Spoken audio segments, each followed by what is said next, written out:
최근 중국 억만장자와 초부유층이 미국 대리모 산업을 활용해 대규모로 미국 태생 자녀를 두는 사례가 드러나면서 출생 시민권 제도와 생명윤리 그리고 국가 안보와 법 제도의 경계에 대한 논쟁이 다시 불붙고 있습니다. 이는 단순한 개인의 가족 계획을 넘어 글로벌 자본이 법과 제도의 틈을 어떻게 활용하는지를 보여주는 상징적 사건입니다.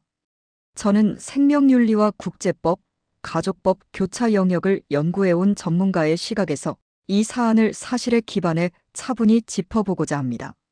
중국의 해외 출산은 과거 산하 제한 정책을 피하기 위한 선택으로 시작됐습니다. 당시 일부 중산층과 부유층은 홍콩, 미국 등을 찾아 출산함으로써 가족 규모의 제약을 우회했습니다. 그러나 최근 드러난 사례들은 이 흐름이 제도 회피 단계를 넘어 전략적 자산화로 진화했음을 보여줍니다. 자녀 수를 늘리는 것을 넘어 국적성별 출생지까지 설계하는 양상이 나타나고 있기 때문입니다. 월스트리트 저널과 연합뉴스가 보도한 더이 네트워크 창업자 쉬보의 사례는 논란의 핵심입니다. 그는 미국 대리모를 통해 다수의 자녀를 두었고 법원 조사 과정에서 최소 8명 이상의 자녀가 이미 존재하거나 출산이 진행 중이라는 사실이 확인됐습니다. 특히 미국 국적의 아들 20명을 목표로 한다는 진술은 법원으로부터 양육이 아닌 수집에 가깝다는 판단을 이끌어냈습니다. 이는 개인의 윤리 문제를 넘어 현행 제도가 어디까지 허용하고 어디서 제동을 걸어야 하는지를 묻는 사례입니다. 팩트체크 쉬보의 자녀 수백 명 이상 또는 300명는 당사자 및 회사 측 주장이 엇갈립니다. 공식적으로 확인된 것은 100명 조금 넘는다는 회사 성명과 법원 기록상 다수의 자녀 존재 사실입니다. 정확한 총수는 확인 불가입니다.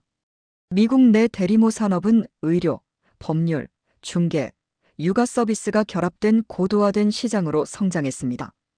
중국 고객의 경우 부모가 직접 미국에 입국하지 않고도 난자 구매, 대리모 계약, 출산, 시민권 확보, 이후 중국 입국 절차까지 전담 지원을 받을 수 있습니다.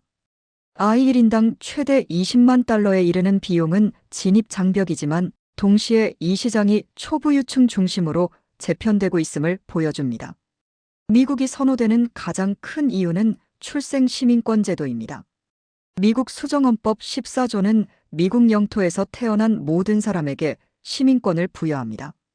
이는 부모의 국적이나 체류 자격과 무관합니다. 중국 내 대리모가 불법인 상황에서 미국은 법적 안정성과 국적이라는 이중의 보너스를 제공하는 공간이 됩니다.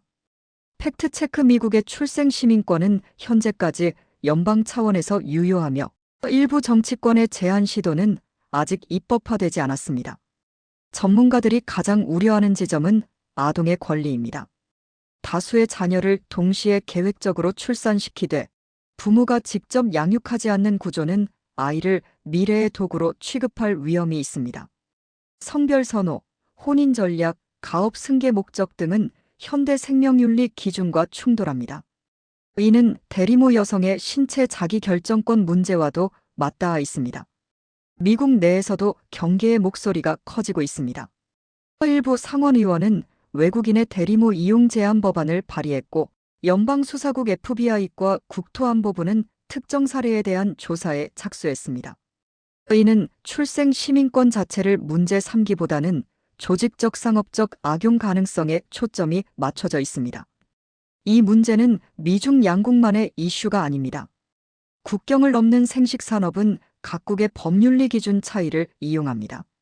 국제적 합의나 가이드라인이 부재한 상황에서 자본력에 따라 생명 선택의 범위가 달라지는 불균형이 심화되고 있습니다. 이번 논란은 부유한 개인의 일탈로 치부하기에는 너무 큽니다. 출생 시민권, 대리모 제도, 아동의 권리라는 세 축이 동시에 흔들리고 있기 때문입니다. 제도의 취지를 지키면서도 악용을 막을 수 있는 정교한 논의가 필요한 시점입니다. 아이는 국적 전략의 수단이 아니라 독립된 권리의 주체라는 원칙이 다시 한번 강조돼야 할 때입니다. 아이 한 명을 낳는데 최대 3억 원. 그렇게 태어난 아이는 태어나는 순간 미국 시민권자가 됩니다.